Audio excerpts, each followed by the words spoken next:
Hey guys, it's Yishan here today with a new video series called Programming in Yu-Gi-Oh!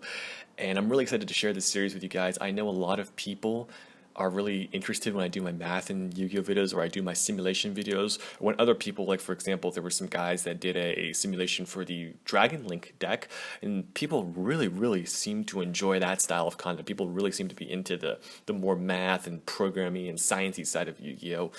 And, you know, a lot of people I think the feeling I get is that a lot of people would love to be able to program these things themselves and learn a little about programming, but maybe they're a little scared because programming's got this, oh, it's really hard, or it's, really confusing or complicated, which, by the way, none of that is true at all.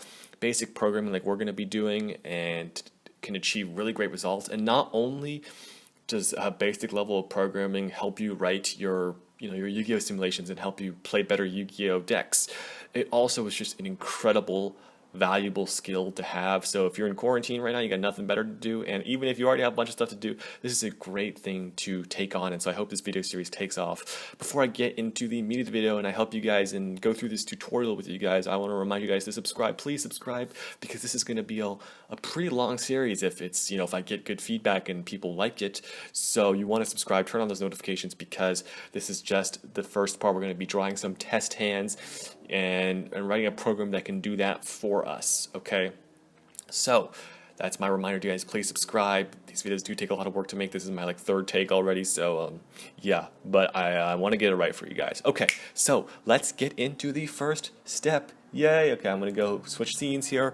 Well, the first thing you're gonna need to do is you're gonna need to download a programming language. Duh. Okay, so how do you do that? Well, it's pretty straightforward, just like anything else. This website is called python.org/downloads. So the programming language we're going to be using is Python. Look at this right here. Now, Python is a very popular programming language, so if you do learn a little bit of Python from this series, it's going to be a great skill to have. Python, really popular, pretty easy to use in terms of programming languages. So I want you to follow my steps as I go with you, okay? So the first thing you're going to do is you're going to want to click on Download Python. Make sure you install idle. I think if there's an option that asks you whether to install idle, you say yes. I'm not sure if it does. Basically, you want all the defaults, okay? You want all the defaults, and I will see you guys back here when you have installed Python for yourself. So, boom. Okay, we are back and we've got Python installed at this point, hopefully in the video, okay? So remember to try to follow along. Of course, when my code is complete, you'll have, there'll be a link to it in the description, so if you've got some errors you can't quite figure out, go ahead, take a look at my code, see what's different, see what Python's complaining about, and we'll get there. Okay, so the first thing you want to do is you want to open idle, and I want to say, guys, you guys can do it. You guys are already this far. Listen, this honestly might be the hardest step in the whole thing, is installing the program. We're going to want to open idle, okay? And idle, we want to open, I got a bunch of Pythons on my computer. You probably only have one, so you just want to open it up, okay? And here we go. We've got idle here. And this is what we call the Python shell. It says right up here, but we're not going to worry too much about what the shell is for right now. We're mostly going to be focused on opening a new file. Okay, so we open a new file, Control N, Command N, or you just go File, New File, up to you really. And so here we go. We've got our little idle page. I'm going to full screen it here. Now I want to talk to you about what idle is and what Python is and what these two things are, because you might be getting a little confused. What the hell is going on here? Yishan, I thought we were programming Python. Well, okay, so Python is the programming language. So we write instructions, okay, and the Python will look at the instructions and say, okay, you told me to do this, I'll do that. Okay, you told me to do this, I'll do that. Okay. Idle is literally just a text editor. That's all it is. And what do we say to text editor? Well, a text editor you might be familiar with is Microsoft Word, Google Docs, or maybe even Notepad. I can open up here really quickly. Okay, all it is something like this, okay, Idle is just a very fancy text editor, and it helps us run our Python code easily, and it's great for beginners. That's why it comes with Python installed, and that's why we're using it for this video, because we're probably all beginners here. Alright, so we've got our idle open, okay, and it's pretty standard to have your first program when you write a program to say hello world, to print out hello world to the screen. It's like, I'm gunning into the world. Hello world, I'm going to be a programmer from this point on. And so that's a very traditional first program, so that's what we're going to do. It's only going to take a little bit, and then we'll get right into the Yu-Gi-Oh stuff. I promise but you gotta learn the basics first, right? Because how do we print something to this screen in Python? Well, luckily Python makes it easy for us. We type the word print, and you can see if you look closely, that's actually purple, and it should be purple on your screen too, the word print. Okay, and then Shift-9, which is the open parenthesis. Okay, and then we type the words hello world, and then we close the parentheses. Okay. There we go, we got it. So now we have to remember to save our program. Okay, I'm gonna save it in a folder I have called Program with YGO. In this folder, you can save it wherever you want. I'm gonna call this Hello World 2, or yeah, 2, because I already failed twice. So this is my third attempt at this. Hello World 2. Here we go. Now we can run the program. You can run it by going run module or pressing F5 on your computer. Let's see what happens. Can we get it to work? Invalid syntax. Okay. Let's actually try this. I'm going to run this again and show you guys. It says hello world is not defined. This is what the hell, Python? What are you talking about? What's wrong? First you send invalid syntax, and now you say hello world is not defined. What's wrong with you? Well, you got to understand, from Python's perspective, every word is special. It's thinking, oh, hello world must mean something. This guy wrote it. It must mean something special. It's like, no, Python, I just want the text hello world. You know, I just want that, okay? Like if you're trying to print out, dark magician, I just want to print out dark magician, okay? Don't mess with me, man. It's like, okay, well, we have to tell Python, hey, this is just some text, man. This is just some text. So what we do is we can say, hey, put some quotes in here, and we do it like this. So we've put some single quotes or double quotes will work. We put it around this object, this text thing. Now see, this is called a string when when it lights up green like this, when we put it in the quotes. We call this a string, which is a string of characters. And we're basically telling Python, hey, this is text. It's just text. Don't worry about it, okay? It's just text. Just print it out. Just print it out like I said you should. And look at, when we run it this time, boom, hello world comes out in full force. Okay. So that is our first program. Congratulations.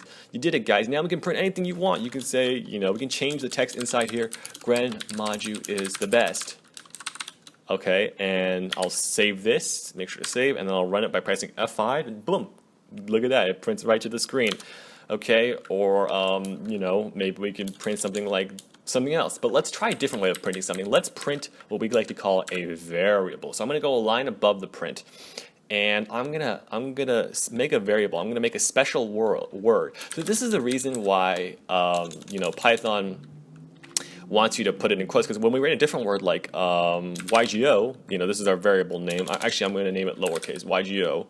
Okay, and I'm going to say this is going to equal YUGIOH. Okay, and basically what I'm telling Python here is, hey, when you see those Y, G, and O next to each other, those characters next to each other, it's a variable. It's going to equal this string that we have here, this Yu-Gi-Oh string. So we can actually print YGO, and you'll notice that it prints Yu-Gi-Oh. So that's what we call a variable in Python. So this equal sign lets us assign this string Yu-Gi-Oh with a bunch of exclamation points into this variable YGO. So we say, how we read this, I guess, in computer terms is YGO is assigned the string Yu-Gi-Oh. So that's how we read it. Okay. So that's our first program. Congratulations. All right. So we did it. We're almost, can you believe we're actually almost there to printing test hands? You might not believe it now, but we're actually almost there. Okay, so we see how text can represent things. We can see how we can represent card names too, right? Like we can print, pot of desires. This is how we represent cards. We can represent the names of cards with strings as well, right? So we print pot of desires. Boom. See what happens? Boom. We print Yu-Gi-Oh and Pot of Desires, okay? Or, we can print whatever we want, but Pot of Greed, for instance, right? So these can represent the different cards that we have in our Yu-Gi-Oh deck. The thing about a Yu-Gi-Oh deck, though, is it's a bunch of cards together, right? It's like 40 cards all together. How are we going to represent that, you might ask? Okay, well, luckily, we lucked out here. Python has got a cool thing for us called a list. Okay, so I'm gonna show you guys this. My list equals, and so this is the same thing. I'm creating a variable name. I'm letting it be assigned something. Okay, and so how we make a list is we start with an open bracket and a closed bracket. These are right above the quotes, on your keyboard.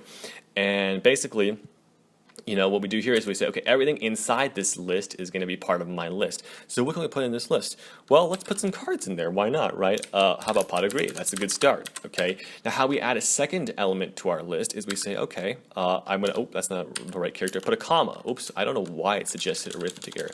That's very strange. So I put pot of greed, and I also put, what's another great card? Pot of duality. So now I've got a 2-element list, and you can see that once I have 40 things on my list, that can basically represent my whole deck, right? So let's take a look at this list. All right, let's print it out. So when we want to look at something, we can print out my list, right? Just like we were doing earlier. Okay, and let's print it out. Let's see what it looks like. Okay, so we've got pot of greed, pot of duality in our sort of our mini deck right now. Okay, so what you can do here is now you want to, at this point in the video, start building your deck list, basically, right? So I'm going to call it deck, okay? And you're going to put your cards in here. Now, I want you to say, you don't have to put like a whole 40 card deck in here. Just put a few cards in here and see what happens. I happen to have the luxury of already went through this work and typed out my whole deck list. So if the Dueling Book admins or YGO Pro people could like make it feature to export your deck by text, that would be fantastic. As of right now, I don't know VoGaway. If you know VoGaway, please let me know. But right now, basically, I've got an old program here that I went through the first time. I'm going to open it up over here, and I'm just going to copy this whole deck list you can see here. And there's some spoilers for the future of the video, but we'll get there. I promise. We'll get there. Okay, so I don't know if I saved it. Deck 2. I called it Deck 2 in this video. I'm going to call it Deck in this video. All right, so we've got this whole deck list. You can see that I put like multiple cards when I have 3 of the same thing in my list. That just means I have 3 Crusadia Dracos. That's what that means. That's why I repeated it 3 times. I just wanted to point that out here. Okay, so we've got our whole deck. I'm going to print it again. Sorry, my camera is blocking my view of the computer a little bit. I think print deck. Okay, so I made a print deck. I'm going to print this again, and now you can see it just prints out the whole freaking deck. Okay, so we're drawing test hands here. We only want the first 5 cards, right? 5 or 6, depending on how if you're going first or second. Sorry, I don't know why that took me so long to say. All right, so depending on where we're going first or second, we want to draw 5 or 6 cards. Oh, okay, that's not what I want. Okay, let me just look over here. It's being blocked. Okay, print deck. All right, so we want 5 or 6 cards, right? So how can we do this? Well, actually, the trick to printing out only a single card is actually built into this list function. We have a special thing. Now, this gets a little confusing because we're going to use the square brackets again, but in this case, we don't mean it to represent a list. When you put the square brackets after a variable name, it means I want an index of the list. Now, what's the index of the list? It's actually a position in the list. So I want the first 5 cards in the list. How am I going to do that? Well, I'm going to print deck. What do you think I'm going to put in here? 0. If you guessed 1, it's a great guess. For some reason, computer scientists love to start counting from 0. Not really, I know sort of why that happened, but it's something we just all have to live with. If you're a new programmer, it's going to be a little confusing for you because you're like, what the heck? Why are people counting from 0? But when I say deck 0, it actually corresponds to this Gren Maju card, okay? And then when I print deck 1, which is going to be the second card in we're printing out our hand here. I'm going to write, we're going to print out deck 1. That's going to correspond to a Crusadia Draco. And then if we print out, of course, again, deck 2, and then print deck 3. Whoops, you see I already made a little typo here. I got an extra bracket for no reason. And then print deck 4. Here we go. We've got our first 5 card hand here. And if I print these out, you'll see what happens is we draw, of course, the Grand Maju because it's the first card in our list, the 3 Dracos, which is, a 2nd through 4th, and the Crusadia Maximus, which is the 5th card in our list. So we've actually got ourselves a test hand here. And you say, well, okay, Yishan, this is not a test hand. The deck is in in deck profile ordered, bro. What's wrong with you? That's not a test hand. Well, okay, we've got to shuffle our deck now, right? That's the trick. So we got to shuffle our deck. And so how are we going to do that, you might ask? Well, all right, I'm going to help you out here. All right. Luckily, our good friends at Python are going to do this for us. We're not going to even have to do any work ourselves. It turns out that just like print and these lists and all all this stuff in the programming language, people have written a lot of code already for us to take advantage of us. And one library, we call these libraries, code libraries that have a bunch of stuff for us to use, is called the random library, okay? So we can get this library by saying import random at the top of our code. And this basically means, hey, I want all the code in the random library, okay? And so now, watch this. If we shuffle our deck, we can use a great tool in the random library called random.shuffle. So you're going to have to type random.shuffle, and you're going to have to put in your deck, be shuffled. So let's try this now. Let's see what happens when I do this. So this is actually what's going to help us shuffle our deck. So we say random is the library name, shuffle is the function in the library, and just like the print function, we need to put some parentheses and put our, what we call these arguments. So our deck is the argument to this function. And we put our deck inside this function, and we say, okay, let's shuffle the deck. So now we try it again, and look at this. Our whole deck has been randomized. We've got our test hand here. Right, isn't that cool? Okay, now if we run this program again, we're going to get a totally different test hand. Look at that, that's pretty awesome, isn't it? Totally different. This time we have a Destruder in hand. So this is how this works. If you've gotten this far, congratulations, you've already written your first program that can do a test hand. And this really only took like, what, 10, 15 minutes to get all the way here? Imagine we can do it just a little bit more time. Okay, so this is like an okay program right now. What's annoying is we have to keep rewriting this program to get a new test hand. That's really a kind of a pain. And so I'm going to do this one extra step with you guys, then we're going to call it a day on this video, but I want you to stick around because we're going to learn some important concepts in this next part of the video. Okay, so I'm going to stop printing the deck because I think we've seen it enough. It just takes up a bunch of space. Okay, so wouldn't it be nice if we could just print a test hand and keep printing test hands until we told the program to stop printing test hands? Because, you know, when you're looking at test hands, usually you press enter a bunch of times. You know, you want to see it a bunch of times, see how your deck is doing, right? Okay, so how we're going to do that is we're going to use what's called a loop, and specifically a while loop. So how this works is there's a special word, you can see it's orange, it's highlighted orange thanks to idle, while, and while something is true, it's going to do what's inside the while loop. Okay, so how do we express this condition? Well, right now I'm just going to put the word true here, which means this is always going to be true. Okay, and how do we show something inside the while loop? Well, you see idle indented for us. Everything that's indented, one indent in, one tab in, is going to be inside our while loop. So right now, while true, it's just going to run forever if we have nothing in it, right? I can show you. Well, let's print out something. Let's print YUGIOH again, or we have our variable. Actually, we can use that, right? We print YUGIOH down here, we use it up here, we use it down here. Now watch what happens when I do this. It's called, what we like to call it is an infinite loop. Look, it's just going to print YUGIOH forever and ever and ever and ever. So that's because while the true, when we say while true, it's never ever ever going to be false, right? And so that's why, you know, it goes on forever, because it's true is always true. The word true is always true. Okay, so let's close this up here. Okay, yes, I want to kill my program. Thank you very much. Okay, so we don't want to make that mistake again, but we need a way to get out of this, right? And so I'm going to show you something, how to do that soon. We're going to show you how to break out of a loop and use different conditions. Okay, so now what we're going to do is we're going to grab some input from the user, because, you know, we want to say, hey, keep printing deck lists until I tell you to stop. Well, how is the user going to tell you to stop? Usually it's by pressing something on their keyboard and pressing enter. Okay, and so we can say, hey, here's my idea, and you guys can copy this too. I say input. All right, I'm going to say, hey, listen, user, Mr. User, which is usually me because I'm going to be the one using this program, press enter to get another test hand, or press Q to quit. Okay? So that's what I'm going to say here.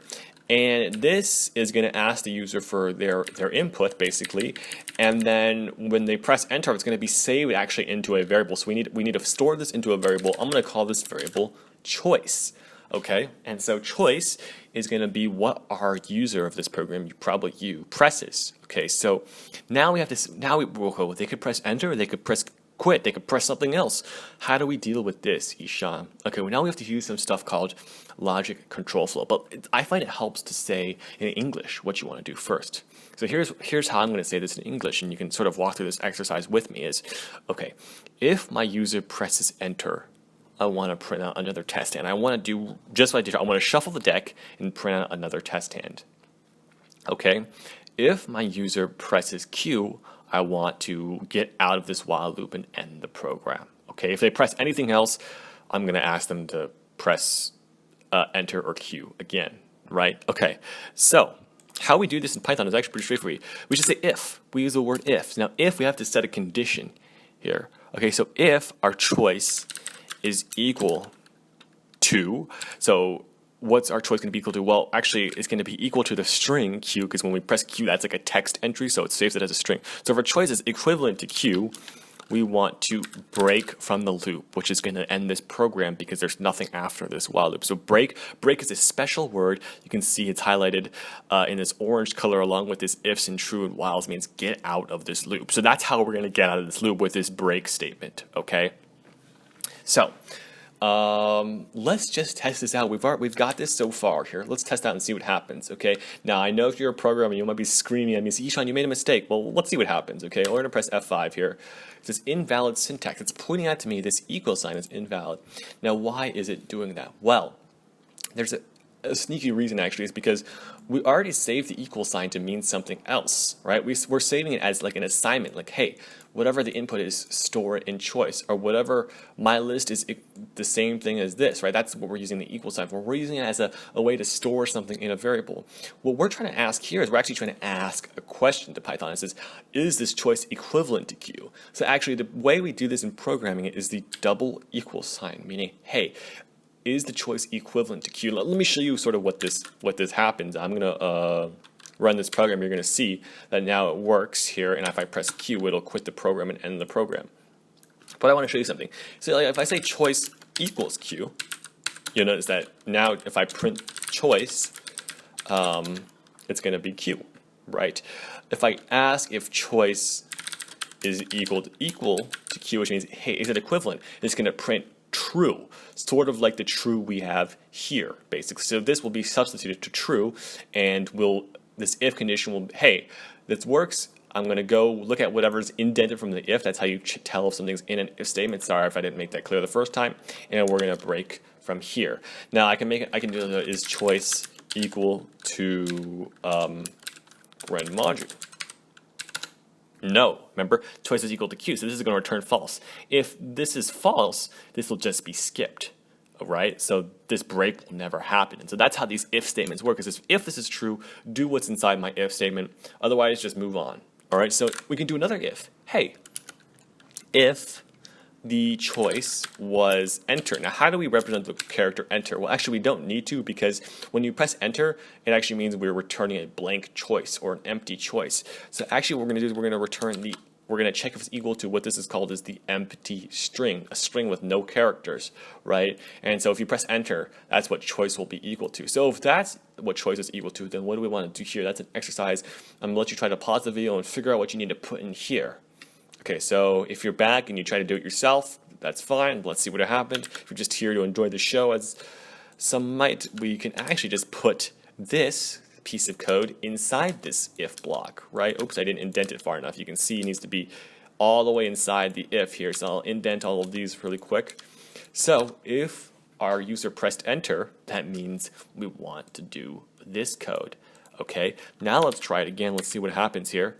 Boom, we got YUGIOH. It says please press enter or to get another test hand, or press Q to quit. We press enter. Whoops, I don't know what happened there. Let's press enter. And look, we get another test hand. Fantastic. We press enter. We get another test hand. I don't know what is going on here. Okay, there we go. Maybe it's just some weird thing. But okay, we press enter, we get another test hand.